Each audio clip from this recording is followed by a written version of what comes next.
ఏంటంటే ప్రభువా ఈ సమయమందు వారి బెదిరింపులు చూచి రోగులను స్వస్థపరచుటకు నీ పరిశుద్ధ సేవకుడైన యేసు నామము ద్వారా సూచక్రియలు మహత్కార్యములను చేయుటకు నీ చేయి చాచుండగా నీ దాసులు బహుధైర్యముగా నీ వాక్యమును బోధించినట్లు అనుగ్రహించుము. వారు ప్రార్థన చేయగానే వారు కూడి ఉన్న చోటు కంపించెను. అప్పుడు వారందరూ పరిశుద్ధాత్మతో నిండిన వారే దేవుని వాక్యం ధైర్యముగా బోధించరు. హల్లెలూయా. ఇవి ఏ దినములై ఉన్నాయి? అంత్య దినములై ఉన్నాయి. అంటే క్రీస్తు బోధకు వ్యతిరేకులు అనేకులు లెగుస్తారు. ఇప్పుడే కాదు, అపోస్తుల కాలంలో కూడా, ఆదిమ సంఘంలో కూడా అనేకులు దేవుని వాక్యానికి వ్యతిరేకంగానే లెగిసి ఉన్నారు. అర్థమవుతుందా మీకు? అపవాదిగాడు దేవుని యొక్క వాక్యమును ప్రచురము కానివ్వకుండా, సువార్తను ప్రకటనవ్వకుండా మనుషులను నాశనము చేసివేయాలని వాడి ఉద్దేశం. సువార్త వెళ్ళనివ్వడు. ఎందుకంటే ఎవరైతే దేవుని వాక్యం వింటారో వారు విడుదల పొందుకుంటారో, వారు పరమునకు చేర్చబడతారో, నరకం నుంచి విడిపించబడతారు. ఇది శాతానికి ఇష్టం లేదు. కాబట్టి శాతాన్ని ఏం చేస్తుందంటే దేవుని బోధకు వ్యతిరేకంగా మనుషుల్ని లేపుతుంది. ఒక వ్యతిరేకత మనుషుల్లో ఉన్నప్పుడు మనం సువార్త బోధించడానికి కష్టము అనిపిస్తుంది పరిస్థితులు చూస్తే. అవునా కదా? ఇంత వ్యతిరేకతలో మనం వాక్యం ఎలా బోధించగలం? ఇంత వ్యతిరేకతలో మనం ఎలాగా ఈ సువార్తను ప్రకటించగలం అని మనం భయపడుతూ ఉంటాం. అయితే దేవుడు ఒక మాట చెప్తున్నాడు, యేసు నామము బహు శక్తి గలది. హల్లెలూయా. యేసు నామం ఏంటి? బహు శక్తి గలది యేసు నామం. ఈ యేసు నామమును మీరు ఉపయోగించడం ద్వారా అద్భుతాలు జరుగుతాయి. హల్లెలూయా. ఏం జరుగుతాయి? అద్భుతాలు జరుగుతాయి. ఆదిమ సంఘములో చేసిన పని ఏంటో తెలుసా? సంఘముగా ఏకీభవించి ప్రార్థన చేశారు. ఏమనంటే దేవుని నామములో అద్భుతాలు జరగాలి, స్వస్థతలు జరగాలని ఎడతెగక ప్రార్థన చేశారు. వారి ప్రార్థనలు బట్టి దేవుడు అద్భుతాలు, స్వస్థతలు జరిగించడం ద్వారా వీళ్ళు వాక్యాన్ని ధైర్యంగా ప్రకటించగలిగారు. హల్లెలూయా. మీకు ఒక విషయం చెప్తాను. ఇప్పుడు ఏదన్నా ఎవరికైనా ఒక అద్భుతం జరిగింది అనుకోండి ఒక కుటుంబంలో, మీరు అప్పుడు ఏం చేస్తారు? ఏం చేస్తారు చెప్పండి? అద్భుతం జరిగితే సువార్తను ఈజీగా ప్రకటిస్తారు. అవునా కదా? ఏదన్నా ఒక అద్భుతం జరిగింది అనుకోండి, ఏమంటారు? ప్రార్థన చేశారనుకోండి, స్వస్థత పొందుకున్నారు, ఏదైనా అద్భుతం జరిగింది అనుకోండి, అప్పుడు చెప్పే మాట ఏంటి? యేసయ్య నమ్ముకోండి, యేసయ్య ఈ కార్యం చేస్తున్నాడు, యేసయ్య ఇంకా అనేక కార్యములు చేస్తాడు అని మీరు సువార్త చెప్పగలుగుతారా? చెప్పలేరా? ఒక అద్భుతము జరిగినప్పుడు మీరు సువార్తను బహు ధైర్యంగా ప్రకటిస్తారు. యేసు ప్రభు వారిని చంపిన దినాల్లో బహు భయాక్రాంతులై ఉన్నప్పుడు, పరిశుద్ధాత్మ చేత నింపబడిన తర్వాత పేతురు, అపోస్తులు వీళ్ళందరూ కూడా సువార్త ధైర్యంగా ప్రకటించడానికి గల కారణం ఏమిటో తెలుసా? అక్కడ జరిగిన అద్భుతాలను బట్టి. హల్లెలూయా. యేసు నామము అద్భుతాలను, స్వస్థతలను, ఆశ్చర్యకార్యాలను జరిగిస్తుంది.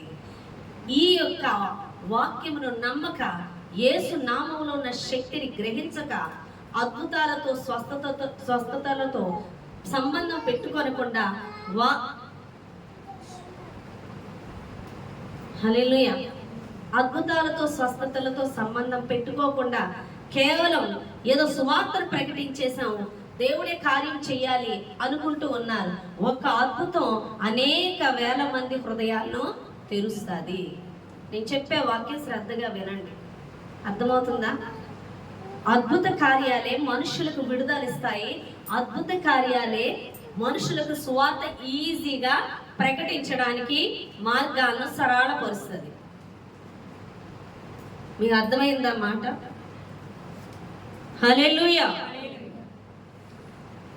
అద్భుతము జరిగినప్పుడే సువార్త ప్రకటనకు వీలవుతుంది. నీ ఇంట్లో అయినా, నువ్వు ఒక్కదానివే చర్చికి వస్తున్నావా, నువ్వు ప్రార్థన చేసినప్పుడు, నీ ఇంట్లో ప్రార్థన చేయమని చెప్పినప్పుడు, అద్భుతం జరిగినప్పుడు నువ్వు సువార్త చెప్పి మందిరానికి నడిపించగలుగుటకు వీలవుతుంది.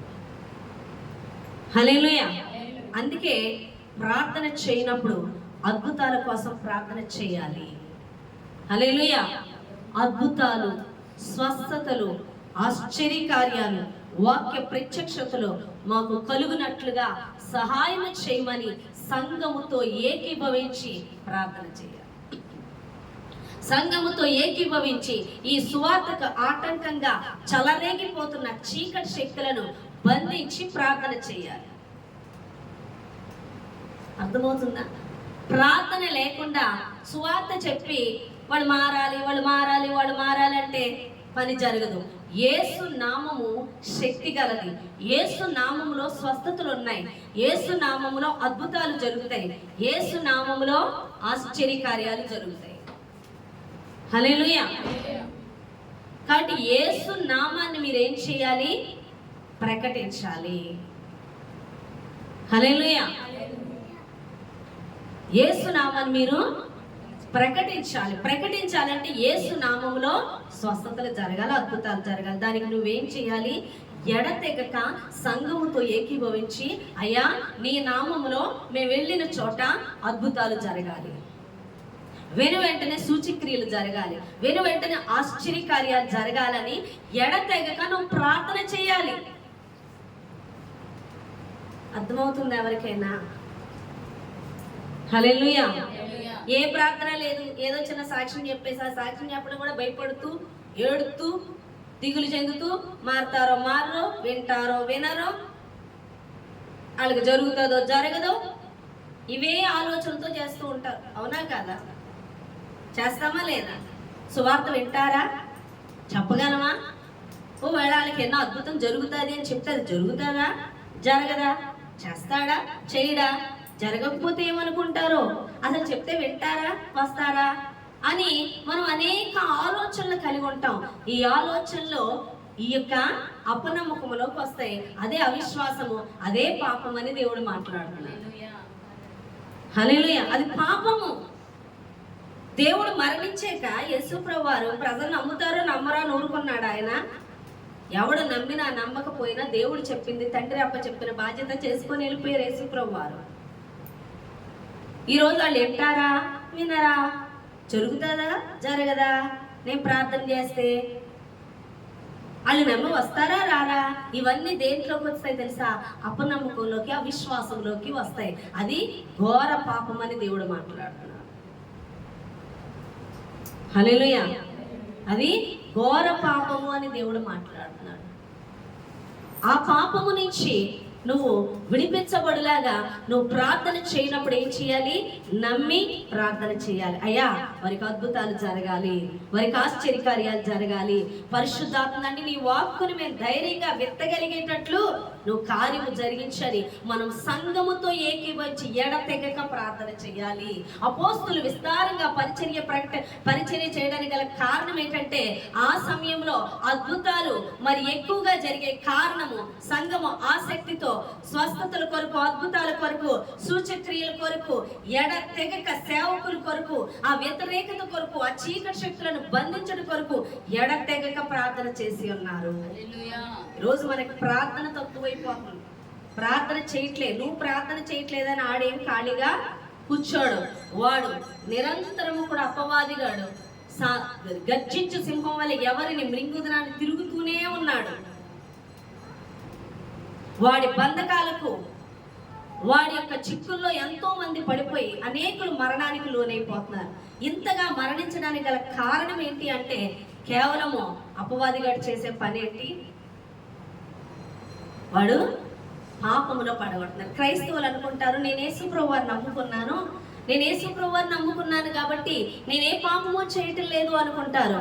ఎందుకు చేయట్లేదు? నీలో ఉన్న అవిశ్వాసమే పాపం అని దేవుడు మాట్లాడుతున్నాడు. హల్లెలూయా. అవిశ్వాసాలు, దేవుని మీద నమ్మకం ఉండట్లేదు, మన మీద నమ్మకం ఉంటుంది. దేవుని మీద నమ్మకం ఉండట్లేదు, దేవుని కన్నా మన మీదే నమ్మకం ఎక్కువ ఉంటుంది. అవునా కదా? దేవుడు స్వస్థపరుస్తాడంటే నమ్మకం ఉండట్లేదు, దేవుడు అద్భుతాలు చేస్తాడంటే నమ్మకం ఉండట్లేదు.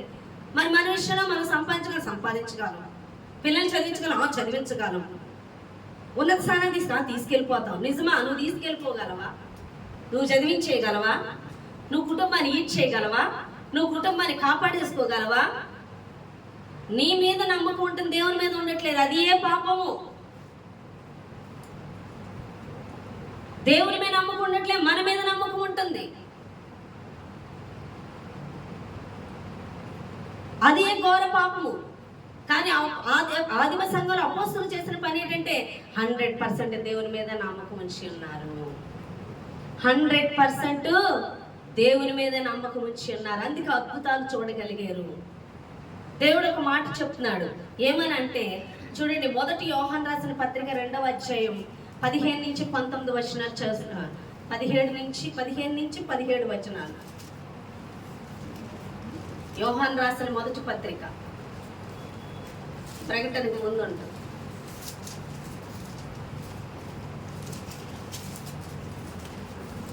యోహాను రాసిన మొదటి పత్రిక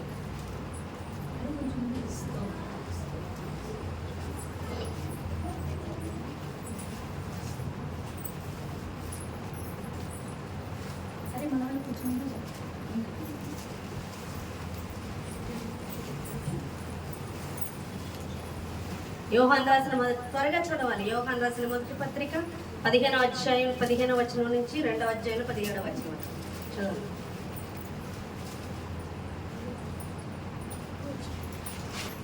తెలుగు రాదండి, చదవండి.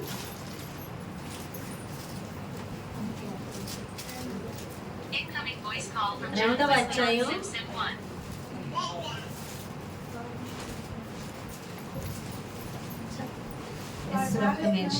ఈ లోకమునైనను లోకములో ఉన్న వాటినైనను ప్రేమింపకుడి. ఎవడైనను లోకమును ప్రేమించిన ఎడల తండ్రి ప్రేమ వానిలో ఉండదు. లోకములో ఉన్నదంతి అనగా శరీరాశియు నేత్రాశియు జీవపడంబమును తండ్రి వల్ల పుట్టినవి కావు, అవి లోక సంబంధమైనవే. లోకమును దాని ఆశయు గతించిపోచున్నవి గాని దేవుని చిత్తమును జరిగించువాడు నిరంతరము నిల్చును. హల్లెలూయా. లోకములో నా వైపు చూడండి. హల్లెలూయా. లోకము దాని ఆశయం గతించిపోను అంటున్నాడు దేవుడు. అంటే లోకములో ఎంతసేపు కూడా మనం ఆలోచనలు చేసేసి మనం ప్లానింగ్స్ గీసేస్తూ ఉంటాం, అవునా కాదా? ఎలా మనం కుటుంబాన్ని ప్రొటెక్ట్ చేసేసుకోవాలి, ఎలా పిల్లల్ని చదివించేయాలి, ఎలా అప్పులు తీర్చేసుకోవాలి, ఎలా ఇల్లు కట్టేసుకోవాలి, ఒక ప్లానింగ్ మన లైఫ్ కోసం నెరవేర్చబడుతుందా? ఖచ్చితంగా జరగదు. నీ ఆలోచన నువ్వు జరిగించుకుంటే ఇక దేవుడు భూమి మీద అవసరం లేదు మనకి. హల్లెలూయా. నిజంగా తమరి ఆలోచన తాము జరిగించుకున్న వాళ్ళు భూమి మీద ఎంతమంది ఆశీర్వాదకరంగా ఉన్నారంటే లోకము దాని ఆశయం గతించిపోవును అన్నాడు. అంటే వారందరూ కూడా మధ్యలోనే వారి యొక్క ఆలోచన సంపూర్ణంగా నెరవేర్చుకోనకుండానే పోతారు. ఎందుకంటే మొన్న చూడండి, మనకి ఫ్లైట్ క్రాష్ చూసాం, అవునా కదా? వాళ్ళ ఆలోచనల ద్వారా వాళ్ళ యొక్క చదువులు పూర్తి చేసుకున్నారు, వారు వేరే దేశాల్లో జాబులు చేసుకుంటున్నారు, కానీ వారి జీవితాల మధ్యలోనే ఏమైపోయి ముగింపు అయిపోయాయి. కానీ దేవుడు ఆ కింద ఒక మాట అంటున్నాడు, దేవుని చిత్తము జరిగించువాడు నిరంతరము నిలుచును అని దేవుడు మాట్లాడుతున్నాడు. ఎవరైతే దేవుని ఆలోచన తీసుకొని చేస్తారో వారంట క్షేమముగా ఉంటారంట. ఏ ఆలోచన అయితే దేవుడి దగ్గర తీసుకొని చేస్తున్నారో అది నెరవేర్చబడుతుందంట. హల్లెలూయా. వాక్యమును శ్రద్ధగా వినాలి. చాలా మంది చర్చిలకు వెళ్తారు, కానీ మైనస్ ఏంటంటే వాక్యం పట్టుకొని వెళ్ళరు. చాలా మందికి ఉన్న అలవాటు ఏంటంటే చర్చికి వచ్చాం, చర్చికి అటెండ్ అయ్యాం అనుకుంటారు, అన్నా కదా? చర్చికి అటెండ్ అవ్వడం వల్ల ఏమీ జరగదు. మన స్కూల్ కాదు, హాజరించుకుంటే మనం పాస్ అయ్యి నెక్స్ట్ క్లాస్ వెళ్ళడానికి. దేవుని వాక్యము నువ్వు గ్రహిస్తేనే మహదైశ్వర్యాన్ని మోసుకెళ్ళినట్లు. హల్లెలూయా.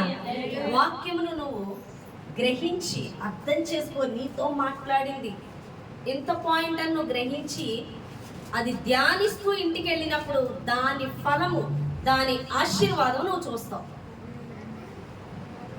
ఏమీ వినకుండా, దాని మీద శ్రద్ధ నిలుపకుండా, ఏం చెప్తున్నారో అర్థం చేసుకోకుండా వెళ్ళిపోయాం అనుకోండి, ఓటికొండ వలె వచ్చాం, ఓటికొండ వలె పోయాం. ఓటికొండ వలె వచ్చాం కానీ నిండు కొండ వలె వెళ్ళాలి. అనగా ఖాళీ కొండతో వచ్చాం, కొండ నింపుకొని నీటితో వెళ్ళాలి అని దేవుడు మాట్లాడుతున్నాడు. హల్లెలూయా. ఇక్కడ చెప్పే పాయింట్ ఏంటంటే క్రైస్తవులమైన మనము ఈ లోకంలో దేవుని యొక్క ఆశీర్వాదాన్ని పొందుకోవాలి. మనం దీవించబడుతూ అనేకులకు దీవెనకరంగా మనం ఉండాలి. ఈ సువార్త ప్రకటన ఎటువంటి అడ్డులు ఆటంకాలు లేకుండా వెళ్ళాలి అంటే అద్భుతాలు ఆశ్చర్యకార్యాలు జరగాలి. అద్భుతాలు ఆశ్చర్యకార్యాలు జరగాలంటే నువ్వు ఒక్కదానివి ప్రార్థన చేసుకుంటే జరగదు. అపోస్తుల కార్యాలు ఆదిమ సంఘముతో ఏకీభవించి ప్రార్థన చేశారు. సంఘ ప్రార్థన చాలా బలమైంది, శక్తివంతమైంది. ఎందుకంటే నువ్వు ఒక్కదానికి ప్రార్థన చేస్తే నీకు విశ్వాసం ఉండొచ్చు, ఉండకపోవచ్చు. నీకు వాక్యం శక్తి ఉండొచ్చు, ఉండకపోవచ్చు. నీకు ప్రవచన వరం ఉండొచ్చు, ఉండకపోవచ్చు. కానీ సంఘంలో ఉంటే ప్రవచించే వారు ఉంటారు, వాక్య గ్రహింపు కలిగిన వాళ్ళు ఉంటారు, విశ్వాసంలో బలపడిన వాళ్ళు ఉంటారు. అందరూ ఏకీభవించి ప్రార్థన చేస్తున్నప్పుడు దేవుని యొక్క అద్భుతాలు జరుగుతాయి. ఎందుకంటే దేవుని అద్భుతాలు జరగకుండా ఆపేది అపవాది. ఏ విధంగా అంటే నీలో అపనమ్మకమును కలుగు చేసి. ఏ విధంగా అంటే జరుగుతాదా, చేస్తాడా, స్వస్థపడతామా? మొన్న ఒక ఆవిడకి క్యాన్సర్ వచ్చింది. క్యాన్సర్ అనుభూతికి భయపడి ఏడ్చేస్తుంది ఆవిడ. మనకి తలపోటు, కాళ్ళు నొప్పులు, కడుపు నొప్పి అంటే దేవుడు స్వస్థపరుస్తాడు. చాలా తేలిగ్గా చెప్తాం, కడుపు నొప్పి ఉందమ్మా ప్రార్థన చేయి. నమ్మకం కూడా అలాగే ఉంటుంది, కడుపు నొప్పిగా తీసేస్తాడు అని. అదే డాక్టర్ క్యాన్సర్ అని చెప్పాడు అనుకో, అంతే అయిపోయింది. డాక్టర్ ఏం చెప్పాడు, ఏ స్టేజ్ ఉందని చెప్పాడు, ఆ స్టేజ్ను బట్టి డాక్టరే చెప్పేశాడు అయిపోతామని అన్న మైండ్లోకి మనం వెళ్ళిపోతాం. కానీ కడుపు నొప్పులు తగ్గించిన దేవుడు క్యాన్సర్ తగ్గించలేడు. ఎందుకంటే క్యాన్సర్ చాలా పెద్ద రోగం అని క్యాన్సర్ అనే రోగాన్ని పెద్దది చేస్తూ మాట్లాడతాం. అలాగే 10 రూపాయలు, 100 రూపాయలు, 1000 రూపాయలు, 10,000 అప్పు, 50,000 అప్పు తీర్చగలడు. 50 లక్షల అప్పు తీర్చగలదా? 1 కోటి రూపాయల అప్పు తీర్చగలడా? తీర్చలేడు అని నువ్వే చెప్పేస్తున్నావు. అంటే దేవుణ్ణి శక్తిని తక్కువ చేసేది ఎవరో? మనమే తక్కువ చేసేస్తున్నాం. ఎందుకు అంటే నమ్మకం లేక దేవుని మీద. దేవుని ఎంత గొప్పగా చూడాలో అంత గొప్పగా నువ్వు చూడట్లేదు కాబట్టి నీ ఇంటిలో, నీ జీవితంలో అద్భుత కార్యాలు జరగట్లేదు. నువ్వు దేవుని ఎలా చూస్తున్నావు? తక్కువగా చూస్తున్నావు. ఆయన ఎంత గొప్పవాడో నువ్వు చూడట్లేదు. ఆయన గొప్పతనాన్ని నువ్వు చూసినట్లయితే నువ్వు కార్యాలు కూడా చూస్తావని దేవుడు మాట్లాడుతున్నాడు. హల్లెలూయా. కానీ దేవుణ్ణి గొప్పగా చూడట్లేదు, మనల్ని గొప్పగా చూసుకుంటున్నాం. అప్పు తీర్చుకోవాలంటే నేను కష్టపడాలి, రోగము తగ్గాలంటే నేను మంచి ట్రీట్మెంట్ తీసుకోవాలి, బాగా డబ్బు ఖర్చు పెట్టాలని విశ్వాసము దేవుని మీద కాక నీ మీద పెట్టుకుంటున్నావు. ఇది ఏ పాపము. అర్థమవుతుందా? మనకి సంఘంలో మన హన్నా చూసినట్లయితే ఆ యొక్క క్యాన్సర్ని జయించి ఉందండి. దేవునికి స్తోత్రం. అదేవిధంగా మేము మొన్న ఒక ఊరు వెళ్ళినప్పుడు అక్కడ నిర్మల అన్న ఆవిడ క్యాన్సర్, ఆవిడకి డాక్టర్స్ మాట్లాడుకున్నారంట, కీమో ఇస్తే ఈమె తట్టుకోలేదు, ఈమె కీమో కూడా ఇవ్వడానికి కుదరదు అని చాలా ఆమె గురించి చాలా ఇదిగా మాట్లాడుకున్నారంట, తగ్గదు అన్నట్లుగా. కానీ ప్రార్థన చేసినప్పుడు దేవుడు అద్భుత కార్యం చేశాడు. హల్లెలూయా. ఏంటో అద్భుత కార్యం అంటే మెడిసిన్ ద్వారా ఆమెకు తగ్గిపోతుంది. దేని ద్వారా? మెడిసిన్ ద్వారా తగ్గిపోద్దని దేవుడు అద్భుత రీతిలో చెప్పేసాడండి. హల్లెలూయా. దేవునికి అసాధ్యమైంది ఏది లేదు. దేవుని నువ్వు తక్కువగా చూస్తే తక్కువ కార్యాలే చూస్తావు, దేవుని గొప్పగా చూస్తే గొప్ప కార్యాలు చూస్తావని దేవుడు మాట్లాడుతున్నాడు. ఏమన్నా అర్థమైందండి ఇప్పుడు దాకా నేను చెప్పింది? హల్లెలూయా. నిన్ను నువ్వు గొప్పగా చూసుకుంటున్నావు కానీ దేవుణ్ణి గొప్పగా చూడట్లేదు. నువ్వు చేసుకోగలవు అనుకుంటున్నావు కానీ దేవుడు చేస్తాడు అనుకుంటలేదు. కానీ దేవుడే చెయ్యాలి అని పెదవులతో అంటున్నావు కానీ మనస్సంతా నేను సంపాదించాలి, నేను చెయ్యాలి అని నీ మీద మనసు పెట్టుకుంటున్నావు కాబట్టి, విశ్వాసం నీ మీద పెట్టుకుంటున్నావు కాబట్టి, అవిశ్వాసంతో ఉంటున్నావు కాబట్టి అవిశ్వాసం అనే పాపాన్ని బట్టి దేవుడి కార్యాలు చేయట్లేదు అని దేవుడు మాట్లాడుతున్నాడు. నీవు నీ ఆలోచన ద్వారా జరిగించే లైఫ్ సక్సెస్ఫుల్ కాదు, అందులో అపజయమే ఉంటుంది. ఈరోజు అనేకులు యేసు యొద్ద కారణం రావడానికి కారణం ఏంటో తెలుసా? వారి ఆలోచనలు, వారి సొంత తలంపులు, వాళ్ళ ప్లానింగ్స్ జీవితాల మీద చేసుకొని సక్సెస్ అవ్వక అపజయంతో అప్పులతో, శ్రమలతో, రోగాలతో, బాధలతో, ఇరుకులతో, ఇబ్బందులతో యేసు యొద్దకు వస్తున్నారు. ఎందుకు అంటే యేసులో విజయం ఉంది. వచ్చి కూడా విజయం పొందుకోకపోవడానికి గల కారణం ఏంటంటే ఆయన యొద్దకు వచ్చి కూడా నమ్మకం మరలా వారి మీదే పెట్టుకుంటున్నారు. ఇదే అవిశ్వాసం అని దేవుడు మాట్లాడుతున్నాడు. హల్లెలూయా. కాబట్టి ఈ అపనమ్మకం నీలో లేకుండానట్లు నువ్వు పూర్తి విశ్వాసము దేవుని మీద ఉంచాలి, పూర్తి నమ్మకము నువ్వు ఉంచాలి. అంటే ఎలాగా అంటే ఇందాక నేను చెప్పానేమని, దేవుని చిత్తము జరిగించువాడే నిరంతరము నిలుచును. అనగా దేవుడు చెప్పింది చేసేవాడే జీవితంలో భూమి మీద ఆశీర్వాదకరంగా ఉంటాడు, అటు పరలోక రాజ్యము వెళతాడు. దేవుని చిత్తము జరిగించడం అంటే ఏంటి అంటే, చూడండి నేను ఒక మాట చెప్తున్నాను, ఒక చిన్న ఉదాహరణ చెప్తున్నాను. మోషే ఉన్నాడు. ఎవరికైనా తెలుసా మోషే గురించి? మోషే గురించి ఎవరికైనా తెలుసా? మోషేతో దేవుడు మాట్లాడింది, ఇజ్రాయేల్ ప్రజలను కనాను దేశం తీసుకెళ్ళాలి. ఇజ్రాయేల్ ప్రజలు ఫరో అనే రాజు చేతి కింద బానిసలుగా ఉన్నారు, బానిసత్వాన్ని అనుభవిస్తున్నారు. ఈ ఇజ్రాయేల్ ప్రజలను పాలు తేనెలు ప్రవహించు స్వతంత్ర దేశానికి నేను తీసుకెళ్ళమని చెప్తున్నాను, నువ్వు తీసుకెళ్ళాలని మోషే చెప్తాడు. ఆయన చెప్పక ముందు ఫరో చేతి కింద బానిసలైనటువంటి ఇజ్రాయేల్ ప్రజలు విడిపించాలనుకుంటాడు, కానీ మోషే విడిపించలేకపోతాడు. కానీ దేవుడు చెప్పాక వెళ్ళి వాళ్ళని విడిపించి ఈజీగా తీసుకురాగలుగుతాడు. ఎందుకు తీసుకురాగలిగాడంటే అంతకుముందు తన ఆలోచన చేయలేకపోయాడు. ఇప్పుడు దేవుడు చెప్పాడు కాబట్టి దేవుడే తనకు ముందుకెళ్ళి మార్గాలు సరళపరిచాడు. హల్లెలూయా. ఎందుకంటే దేవుడు చెప్పిన పని చేయించడానికి దేవుడి సన్నిధి నీతో వస్తుంది. నీ లైఫ్లో ఏదైనా చేయాలని దేవుడు చెప్పాడా, నువ్వు ప్రార్థన చేసినప్పుడు ప్రభువా ఇది చేయటం నీ చిత్తమా అని అడిగినప్పుడు, ఆయన చిత్తమై ఉన్న పని నువ్వు తలపెట్టినప్పుడు ఆయన నీతో వచ్చి ఆ పనిలో నువ్వు జరుగుతుండగా నీకు శత్రువు నీకు ఆటంకాలు కలిగించినప్పటికీ దేవుడు శత్రువుని కూలగొట్టి నీకు విజయం ఇస్తాడు. హల్లెలూయా. ఎన్ని ఆటంకాలు వచ్చినప్పటికీ నీ మార్గంలో దేవుడు నీ మార్గం అంతటినీ కూడా సరళపరిచి నీకు విజయం ఇస్తాడు. హల్లెలూయా. ఒకసారి పేతురు, యోహాను వాళ్ళందరూ కూడా యేసుప్రభువు వారు ధోని ఎక్కెళ్తూ ఉంటారు. వాళ్ళు వెళ్ళే ముందు యేసుప్రభువు వారు అంటారు, మనం అద్దరికి వెళ్ళాలి అంటాడు.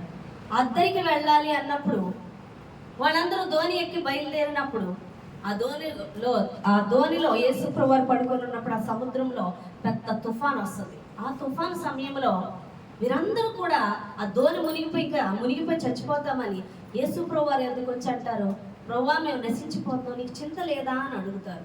అడిగినప్పుడు యేసుప్రభువు వారు లేచి ఆ గాలిని, సముద్రాన్ని, ఆ తుఫాన్ని గద్దించి అంటాడు, అల్ప విశ్వాసులారా మీరు ఎందుకు భయపడుతున్నారు, ఇంకా మీరు నా మీద నమ్మిక ఉంచట్లేదా అంటాడు. ఎందుకు ఆ మాట అన్నాడంటే అద్దరికి పోదాము అని అన్నది ఎవరు? యేసుప్రభువు వారు. వెళదాము అన్నాక తీసుకెళ్ళగలిగేవారు ఎవరు? యేసయ్య. ఎందుకంటే అది ఎవరి ఆలోచన? యేసయ్య ఆలోచన. ఖచ్చితంగా ఆయన తీసుకెళ్ళగలుగుతాడు.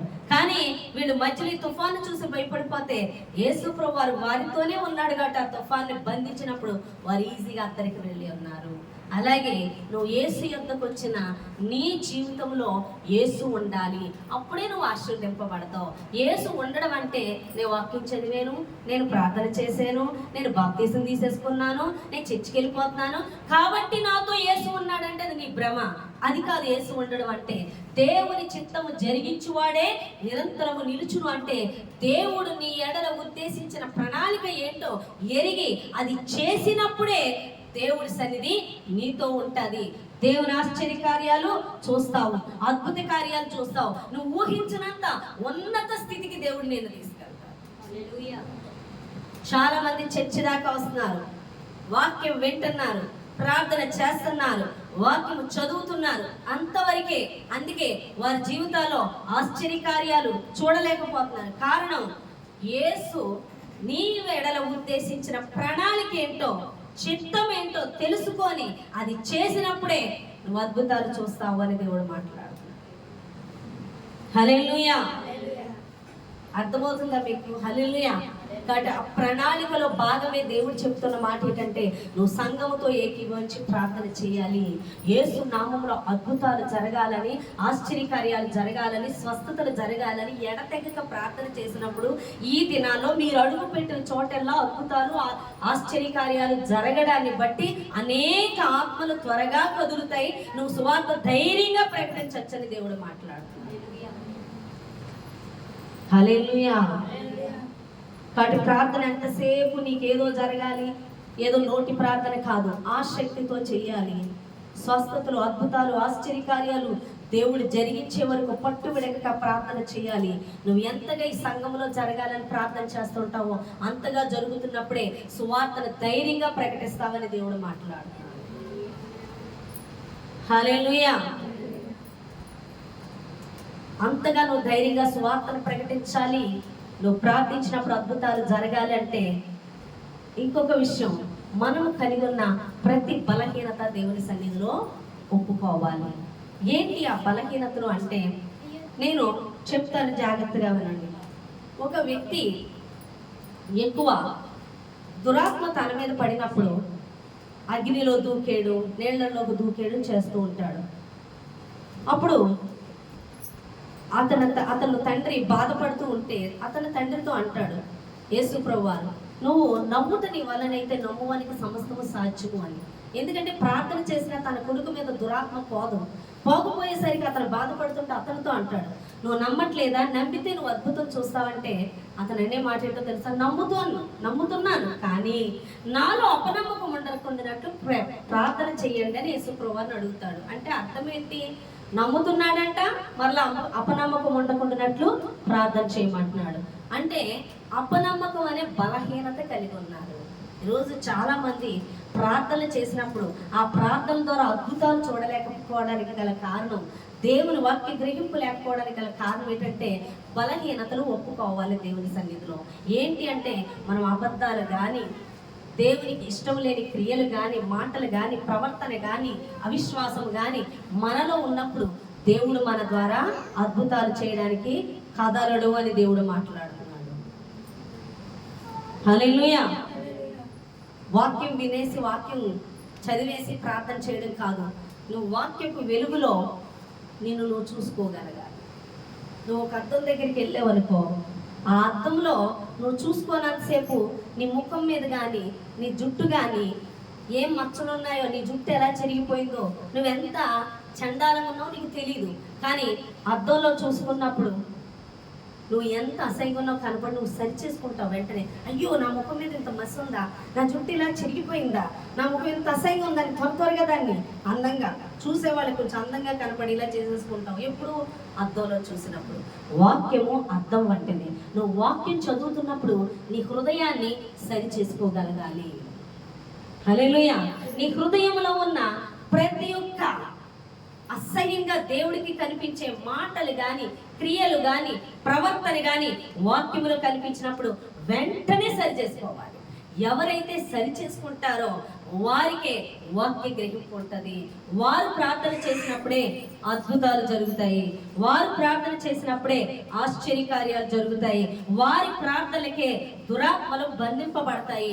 ఎక్కడైతే దురాత్మలు బంధింపబడతాయో ఆ కుటుంబంలో విడుదల ఉంటుంది, స్వస్థతలు ఉంటాయి, దీవెనలు ఉంటాయి, వాళ్ళకి నిత్యరాజ్యం ఉంటుంది. దురాత్మల చేత బంధింపబడిన వారికి ఏ కార్యాలు జరగవు. ఎందుకు అంటే దురాత్మలు నీ విషయంలో కార్యాలు జరగకుండా ఆపేస్తాయి. అవి ఆపకుండా నీ విషయంలో కార్యాలు జరగాలంటే నీ బలహీనతలు ఒప్పుకోవాలి. నీ బలహీనతలు అనగా నీవు హృదయంలో చేస్తున్న దేవునికి వ్యతిరేకమైన అపరాధములు వాక్యపు వెలుగులో సరి చేసుకోవాలి అని దేవుడు మాట్లాడుతున్నాడు. హల్లెలూయా. మంచిది.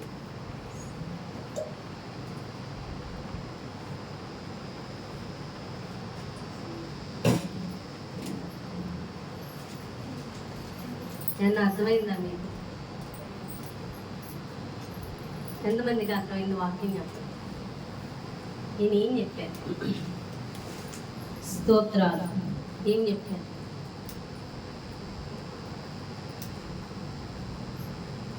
అద్భుతాలు, ఆశ్చర్య కార్యాలు అద్భుతాలు ఆశ్చర్యకార్యాలు జరగాలి. జరిగితేనే సువార్తను ఎక్కువ నమ్ముతారు. అలా నమ్మినప్పుడే మనం సువార్తను విరివిగా ప్రకటించగలం. అలా ప్రకటించాలంటే అద్భుతాలు జరిగినట్లుగా సంఘంతో ఏకీభవించి ప్రార్థన చేయాలి.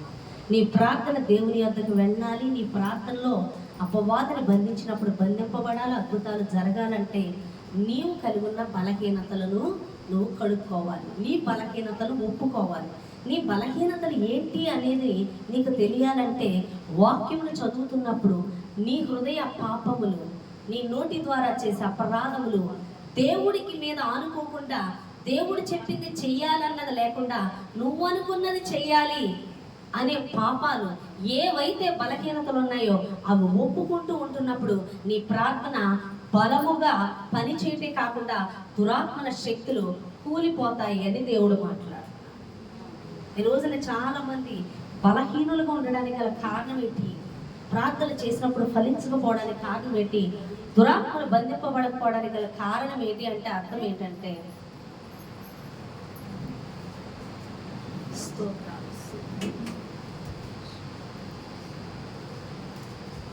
వాక్యం విన్నానమ్మా, అందరూ వాక్యం విన్నాను. నేను గోడలకు చెప్పుకోవడానికి లేదు, మనుషులకు చెప్పడానికి. ఓకేనా? దేవుని వాక్యం ఒక్కొక్క మాట ఒక్కొక్క వజ్రం. ఒక్క వజ్రం కింద పడిపోయిందంటే పడేస్తారా మీరు? వజ్రాన్ని మీ చేతికి ఇచ్చాను పడేస్తారా? మీ పిల్లలు ఒకవేళ మధ్యలో చెడిగిన ఒక్కడి మీకు పక్కదక్క అని చెప్పి జాగ్రత్తగా ఏరుకుంటారు. అని పట్టించుకోవాలి. ఎందుకంటే వజ్రం విలువైంది. దానికన్నా మించినది వాక్యము. వాక్యము చాలా విలువైంది. ఒక్కొక్క మాట పలుకుతున్నది దేవుడు. మీరు అనుకుంటున్నట్టు తేలికగా ఉంటున్నట్టు దురాత్మలు లేవు. దేవుని ఒక్కడనే చూస్తున్నారు. దురాత్మల సమూహం ఉంది. అవి మనుషుల్ని మింగేద్దామని చూస్తున్నాయి. సమస్య వచ్చింది, ప్రార్థన చేసేయండి కాదు, సమస్యని ఎదిరించగలిగే ఆత్మీయ ఖడ్గమును ధరించుకోవాలి. ఆ ఆత్మీయ ఖడ్గముల గురించే మాట్లాడుతున్నాను. శత్రువుని ఎదిరించాలంటే నీ చేతిలో ఖడ్గం ఉండాలి, డాలు ఉండాలి. ఆ డాలును గురించి, ఆ ఖడ్గమును గురించే మాట్లాడుతున్నాను. ఏమిటా డాలు? ఏమిటా ఖడ్గము? డాల్ అనగా విశ్వాసము. మీరు విశ్వాసం ఉంచాననుకుంటూ అవిశ్వాసంలో ఉండిపోతున్నాం. దేవుని మీద విశ్వాసం ఉంచామనుకుంటూ మన మీద విశ్వాసం ఉంచుకుంటున్నాం, దేవుని మీద అవిశ్వాసం ఉంచుతున్నాం. ఏ విధముగా? ఇది చేయగలడా దేవుడు? ఇంత పెద్ద సమస్య తీర్చగలడా? ఇంత పెద్ద రోగము తీర్చగలడా అని మన ప్రయాసం మనం పడుతున్నాం. అది గొప్ప అవిశ్వాసము. దేవుడు చేస్తాడన్న నమ్మకాన్ని కలిగి ఉండాలి. అటువంటి డాలును పట్టుకోవాలి. వాక్యం అనేది ఖడ్గాన్ని ధరించుకోవాలంటే వాక్యాన్ని వింటున్నప్పుడు నీ హృదయములో, నీ నోటి ద్వారా, నీ తలంపుల ద్వారా, నీ క్రియల ద్వారా చేయుచున్న ప్రతి అపరాధమును నువ్వు పసిగట్టగలిగి దానిని విడిచిపెట్టగలిగి దేవుని సన్నిధిలో ఒప్పుకొని విడిచిపెట్టగలిగితే నీవు వాక్యం అనే పొదును గల ఖడ్గాన్ని ధరించుకున్న వ్యక్తి అవుతావు. శత్రువుని ఎదుట నిలబడలేనంతగా దాంతో పోరాడగలుగుతావని దేవుడు మాట్లాడుతున్నాడు. వాక్యమును నిర్లక్ష్యము చేయొద్దు. వాక్యమును వినుచున్నప్పుడు నాకు బాగుంది, నాకు నచ్చింది, నన్ను ఆశీర్వదించానన్నాడు, నన్ను దీవించానన్నాడు అనుకోని అనడానికి కాదు. ఈ రోజు నువ్వు సరి చేయబడాలి. ఈ రోజు నీ బలహీనతలు ఒప్పింపబడాలి. ఈ రోజు నువ్వు వాక్యము చేత కడగబడాలి. అప్పుడే నీ ప్రార్థన అపవాదిని పూర్తిగా బంధించగలుగుతుంది. ఎప్పుడైతే అపవాదిని బంధిస్తావో నీ ఇంటిలో దేవుని ఆశీర్వాదాలు, అద్భుతాలు చూడగలుగుతావని దేవుడు మాట్లాడుతున్నాడు. హల్లెలూయా. కాబట్టి ప్రార్థనలు చాలా నిర్లక్ష్యం కలిగి ఉన్నారు. ప్రార్థన చేయాలి, సంఘముతో చేయాలి. నేను ఒక్కదాన్ని చేసేసుకుంటే చాలు. ఎవరు చెప్పారు నువ్వు ఒక్కదానివి చేసేసుకుంటే? వ్యక్తిగత ప్రార్థనలు వేరు. వాక్యపు వెలుగులో నీ అపరాధాలను సరిచేసుకోవడం. కానీ సంఘముతో ప్రార్థన చేయవలసినవి ఉన్నాయి.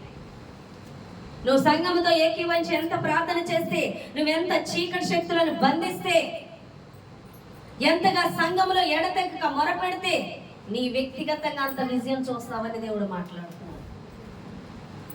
నువ్వు సంఘముతో కాక నువ్వు వ్యక్తిగతంగా ఎంత ప్రార్థన చేస్తే అంత ఓడిపోతావు, జాగ్రత్త. అందుకే సంఘం ఉండాలి, పరిశుద్ధాత్మతో నింపబడిన సంఘం ఉండాలి, ఎడతెగక ప్రార్థించే సమూహంతో ప్రార్థన చేయాలి. అప్పుడే మన కుటుంబాల్లో, మన జీవితాల్లో ఆశ్చర్యకార్యాలు చూస్తామని దేవుడు మాట్లాడుతున్నాడు. హల్లెలూయా. బైబిల్ అంటే మేము చర్చికి వెళ్తాం చూపించుకోవడానికి కాదు, ఇది ఒక ఆయుధం. దేని కొరకు అంటే ప్రపంచం మీద శాతాన్ని దాడి చేస్తున్నాడు, చూస్తున్నారుగా. ఎంతగా మరణాలు, ఎంతగా భయంకరమైన విపత్తులు చూస్తున్నాము. వాటన్నిటి నుంచి కాపాడగలిగేది ఒక దేవుని వాక్యము, యేసు నామము మాత్రమే. యేసు నామములో ప్రార్థించేవారు లేవనెత్తబడాలి. ఆ ప్రార్థించేవారు బలహీనతల నుంచి విడిపించబడాలి. ఆ ప్రార్థించేవారు వారు అవిశ్వాసం అనే బలహీనతల నుంచి, పాపం అనే బలహీనతల నుంచి విడిపించబడాలి. విశ్వాసంతో ప్రార్థించాలని దేవుడు మాట్లాడుతున్నాడు. హల్లెలూయా. అంతేకాదు, దేవుని యొద్దకు వచ్చి ప్రార్థించేవారు ప్రతి ఒక్కరూ కూడా సొంత ఆలోచనలు, సొంత మన మీద నమ్మకం కాకుండా దేవుని ఆలోచన తీసుకునేవారుగా ఉండాలి అని దేవుడు మాట్లాడుతున్నాడు. చాలా మంది ఆలోచన చేయమంటే వాళ్ళ భవిష్యత్తు కోసం, పిల్లల కోసం, కుటుంబాల కోసం అన్ని ఆలోచన చేసేస్తారు. నీ జీవితంలో ఆలోచన చేయవలసింది దేవుడు అని దేవుడు మాట్లాడుతున్నాడు. ఎవరైతే దేవుని ఆలోచన తీసుకొని నడిపించబడతారో వాళ్ళు పాపం లేని వారిగా దేవునికి కనబడుతున్నారు. ఎవరైతే తమ సొంత ఆలోచనలు నెరవేర్చుకుంటూ ఉంటారో వారు దేవునికి వ్యతిరేకంగా పాపం చేయుచున్నారని దేవుడు మాట్లాడుతున్నాడు. హల్లెలూయా. నీ ఆలోచనలు నెరవేర్చుకుంటున్నావా? నువ్వు దేవునికి విరోధంగా పాపం చేస్తున్నావు. దేవుని ఆలోచన చేస్తున్నావా? నువ్వు దేవుని చిత్తాన్ని నెరవేరుస్తున్నావు. నీ ప్రార్థన శక్తివంతమైంది, బలమైందని దేవుడు మాట్లాడుతున్నాడు. హల్లెలూయా. కాబట్టి ప్రియుడ, ఈ దినాన నీ ఆత్మీయ స్థితి ఎలా ఉంది? నీ ఆలోచనతో వెళ్తున్నావా? దేవుని చిత్తము నెరవేరుస్తున్నావా? సంఘముతో ప్రార్థిస్తున్నావా? దేవుని సువార్త విరివిగా, ధైర్యంగా ప్రకటించుట కొరకు దేవుడు యేసు నామములో బలమైన కార్యాలు జరుగులాగా నువ్వు ప్రార్థిస్తున్నావా అని దేవుడు మాట్లాడుతున్నాడు. నువ్వు ఎప్పుడైతే ప్రార్థన చేస్తావో నువ్వు గొప్ప కార్యాలు చూస్తావని దేవుడి దినాన్ని మాట్లాడతాడు. ఈ చిన్న మాటలు దేవుడు దీవించి ఆశీర్వదించును గాక. ఆమేన్. ప్రార్థన చేద్దామండి. వాక్య నిమిత్తమైన ప్రార్థన. ఫీబే గారు ప్రేయర్ చేయండి.